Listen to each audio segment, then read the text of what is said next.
So, hello friends, welcome to your own channel Educational Virus, and my name is Nikhil Kumar, and today I will tell you about prepositions. So, without any wastage of time, let's get started. So friends, सबसे पहले जान लेते हैं preposition की definition क्या होती है।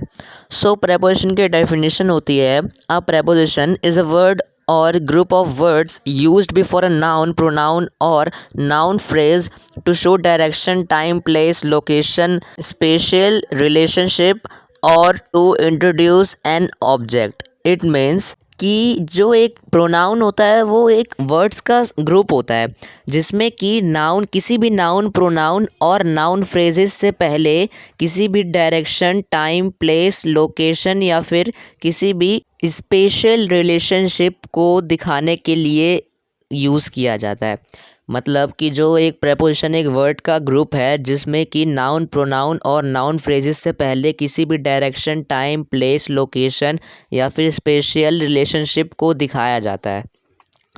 आइए अब प्रेपोजिशन के टाइप्स के बारे में जानते हैं। तो प्रेपोजिशन 3 टाइप्स के होते हैं। पहला होता है preposition of time, preposition of place और तीसरा होता है preposition of movement and direction. तो पहले जानते हैं हम प्रेपोजिशन ऑफ टाइम के बारे में। फ्रेंड्स, प्रेपोजिशन ऑफ टाइम की डेफिनेशन क्या होती है? A preposition of time is a preposition that allows all to discuss a specific time period, such as a date on the calendar, on the days, on the week, or the actual time something takes place. इसका मतलब कि जो preposition of time है ये एक ऐसा preposition है जो कि आपको किसी एक स्पेसिफिक टाइम पीरियड के बारे में डिस्कस करने की अनुमति देता है, जैसे कि कैलेंडर पर एक डेट, सप्ताह के दिनों में से एक, और actual time something takes place, मतलब कि वास्तविक समय चौरसाई लेता है। Friends, this was the definition of preposition of time. और वीडियो अच्छी लग रही हो तो प्लीज़ फ्रेंड्स वीडियो को लाइक कर दीजिए और चैनल को सब्सक्राइब भी कर दीजिए। और बढ़ते हैं अब इसके प्रेपोजिशन के कुछ कॉमन वर्ड्स की तरफ। फ्रेंड्स, इसके कुछ कॉमन वर्ड्स हैं on, at, in, from, to, for, since, ago, before, till या फिर अनटिल, बाय, एक्सेट्रा। अब बढ़ते हैं प्रेपोजिशन के second part preposition of place की तरफ। फ्रेंड्स, इसकी डेफिनेशन होती है preposition of place describe the position of a person or thing in relation to another person or thing. Friends, इसका मतलब कि जो प्रेपोजिशन ऑफ प्लेस होते हैं यह किसी व्यक्ति या वस्तु को किसी अन्य व्यक्ति या वस्तु के बीच की रिलेशन की स्थिति को बताते हैं। This was the definition of preposition of place. अब बढ़ते हैं इसके कुछ कॉमन वर्ड्स की तरफ।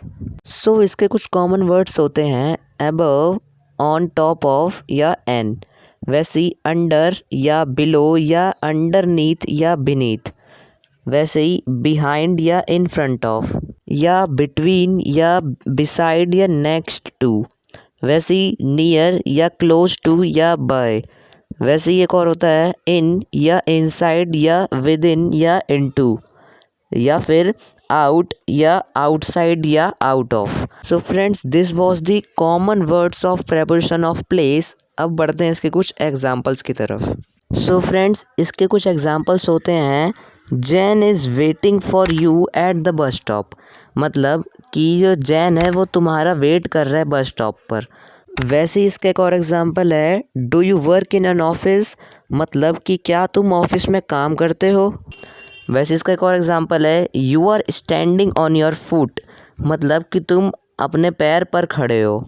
फ्रेंड्स, अब पढ़ते हैं preposition of movement and direction के बारे में। उसकी डेफिनेशन क्या होती है?